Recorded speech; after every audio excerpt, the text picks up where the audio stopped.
नमो भगवते वासुदेवाय. तर आपण श्रीमद भागवत महापुराण पाहत आहोत आणि त्यातील आपला 10वा स्कंद. 10व्या स्कंदातील अध्याय 79व्या अध्यायामध्ये आपण बलवाचा उद्धार आणि बलरामांची तीर्थयात्रा पाहणार आहोत. श्री सुख म्हणतात, परीक्षिता, पर्वकाळ सुरू झाल्यावर मोठा झंझावात सुरू झाला. धुळीचा वर्षाव होऊ लागला आणि सगळीकडे पुवाची दुर्गंधी येऊ लागली. त्यानंतर यज्ञशाळेमध्ये बलवल दानवाने मलमूत्र इत्यादी अपवित्र वस्तू टाकल्या. एवढे झाल्यावर हातात सूळ घेतलेला तो स्वतःच दिसला. काजळाच्या ढिगासारखे त्याचे प्रचंड काळे कुट्ट शरीर होते. त्याची शेंडी आणि दाढी मिशा तापलेल्या तांब्याप्रमाणे लालबुंद होत्या. उग्र दाढी आणि भुवयांमुळे त्याचा चेहरा अतिशय भयानक दिसत होता. त्याला पाहून बलरामांनी शत्रुसेनेचा संहार करणारे मुसळ आणि दैत्याचा नाश करणाऱ्या नांगराचे स्मरण केले. तात्काळ ती दोन्ही शस्त्रे तेथे आली.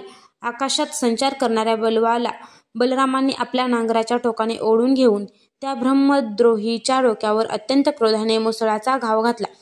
त्यामुळे वज्राच्या प्रहाराने कावेने लाल झालेला एखादा पहाड पडावा त्याप्रमाणे कपाळ फुटून रक्ताच्या धारा वाहत असलेला तो आर्त किंकाळी फोडी जमिनीवर कोसळला. नंतर त्या भाग्यवान मुनींनी बलरामांची स्तुती केली.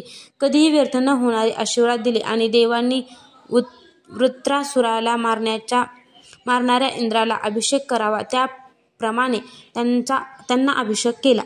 ज्यावेळी ऋषींनी बलरामांना दिव्य वस्त्रे आणि दिव्य अलंकार अर्पण केले, तसेच कधीही न कोमेजणाऱ्या कमळांची वैजयंती माला अर्पण केली. त्यानंतर ऋषींचा निरोप घेऊन बलराम ब्राह्मणांसह कौशिकी नदीवर आले व तेथे स्नान करून जेथून शरयू नदी उगम पावते त्या सरोवरावर गेले. तेथून शरयू नदीच्या काठाने जात प्रयागावर आले. तेथे स्नान करून देवादिकांचे तर्पण करून तेथून पुलहाश्रमाला गेले. तेथून गंडकी, गोमती व विपाशा या नद्यांमध्ये स्नान करून नंतर शोणंदात स्नान केले. यानंतर गयेला जाऊन पितृतर्पण केले.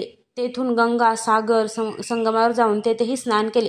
नंतर महेंद्र पर्वतावर जाऊन तेथे परशुरामांचे दर्शन घेऊन त्यांना अभिवादन केले. त्यानंतर सप्त गोदावरी, वेना, पंपा आणि भीमरथी इत्यादी नद्यांमध्ये स्नान करीत कार्तिक स्वामींच्या दर्शनासाठी ते गेले. तसेच तेथून महादेवांचे निवासस्थान असलेल्या श्रीशैल पर्वतावर जाऊन पोहोचले. यानंतर द्रविड देशातील परमपुण्यमय अशा वैकुंठाचलावर जाऊन व्यंकटेश्वराचे दर्शन घेतले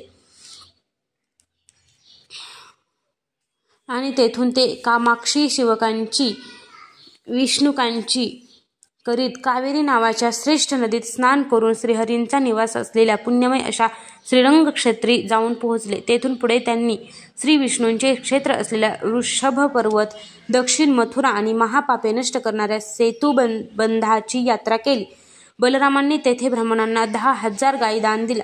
नंतर तेथून कृतमाला आणि ताम्रपर्णी नद्यांमध्ये स्नान करून 7 कुल पर्वतांपैकी एक अशा मलय पर्वतावर ते गेले. तेथे असलेल्या अगस्त्य मुनींना त्यांनी नमस्कार आणि अभिवादन केले. त्यांचा आशीर्वाद व निरोप घेऊन बलराम दक्षिण समुद्रावर गेले.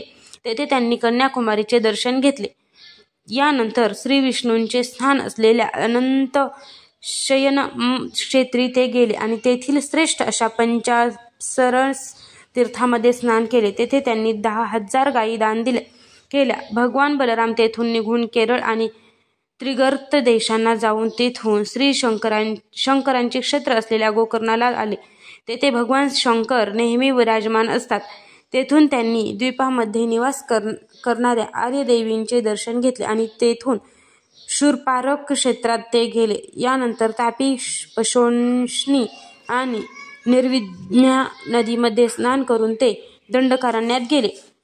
तेथे महिष्मती नगराजवळ असणाऱ्या नर्मदेवर ते गेले. तेथे मनुतीर्थात स्नान करून ते पुन्हा प्रभास क्षेत्री परतले. तेथेच ब्राह्मणांकडून कौरव पांडवांच्या युद्धामध्ये पुष्कळशा क्षत्रियांचा संहार झाला आहे हे ऐकून पृथ्वीवरील बराचसा भार कमी झाला असे त्यांना वाटले. रणभूमीवर ज्या दिवशी भीमसेन आणि दुर्योधन यांचे गदायुद्ध चालू होते त्याच दिवशी त्यांना थांबवण्यासाठी बलराम कुरुक्षेत्रात जाऊन पोहोचले. परंतु युधिष्ठिर, नकुल, सहदेव, श्रीकृष्ण आणि अर्जुन यांनी ते आल्याचे पाहून त्यांना वंदन केले व ते गप्प राहिले. हे काय सांगण्यासाठी येथे आले आहेत हे त्यांच्या लक्षात येईना. भीमसेन आणि दुर्योधन असे दोघेही त्यावेळी हातात गदा घेऊन एकमेकावर विजय मिळवण्यासाठी म्हणून क्रोधाने निरनिराळे पवित्रे घेत होते. त्यांना पाहून बलराम म्हणाले, हे राजा दुर्योधना, हे भीमसेना, तुम्ही दोघेही तुल्यबळ वीर आहात. त्यापैकी भीमसेनामध्ये ताकद अधिक आहे आणि दुर्योधनामध्ये गदायुद्धाचे कौशल्य अधिक आहे असे मी समजतो. म्हणून सारखेच बळ असणाऱ्या तुमच्यापैकी एकाचा जय व दुसऱ्याचा पराजय होईल असे मला वाटत नाही. म्हणून हे व्यर्थ युद्ध तुम्ही थांबवा. परीक्षिता, बलरामांचे म्हणणे बरोबर होते, परंतु त्या दोघांवरील वैर इतके वाढले होते की त्यांनी ते ऐकले नाही.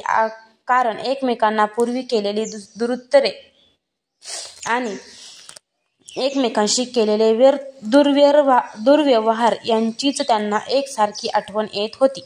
त्यांचे प्रारब्धच तसे आहे असे म्हणून त्यांचा विशेष आग्रह न करता ते द्वारकेला परतले. तेथे उग्रसेन वगैरे प्रियजनांना ते भेटले. तेथून बलराम पुन्हा नैमिषारण्यात गेले. तेथील ऋषींनी वैर, युद्ध इत्यादींचा त्याग केलेल्या बलरामांकडून आनंदाने सर्व प्रकारचे यज्ञ करविले. वास्तविक यज्ञ हे बलरामांचे अंगच होते. सर्व समर्थ भगवान बलरामांनी त्या ऋषींना विशुद्ध तत्वज्ञानाचा उपदेश केला. त्यामुळे ते सर्वजण या संपूर्ण विश्वाला स्वतःमध्ये आणि स्वतःला सगळ्या विश्वामध्ये असल्याचा अनुभव घेऊ लागले. नंतर नातलग व इष्टमित्रांसमवेत बलरामांनी पत्नीसह यज्ञांत स्नान करून सुंदर वस्त्र अलंकार धारण केले. त्यावेळी चंद्र चांदण्यांमुळे शोभून दिसावा त्याप्रमाणे ते इतके शोभून दिसू लागले. भगवान बलराम अनंत असून त्यांचे स्वरूप मनालाही न कळणारे आहे. त्यांनी मायेने मनुष्यासारखे शरीर धारण केले आहे. त्या बलशाली बलरामांच्या अशा चरित्रकथांची गणतीच करणे कठीण. जो मनुष्य अनंत व अद्भुत कर्मे करणाऱ्या भगवान बलरामांच्या चरित्रकथांचे सायंकाळी आणि प्रांतकाळी स्मरण करतो तो भगवंतांना प्रिय होतो. अध्याय 79 समाप्त.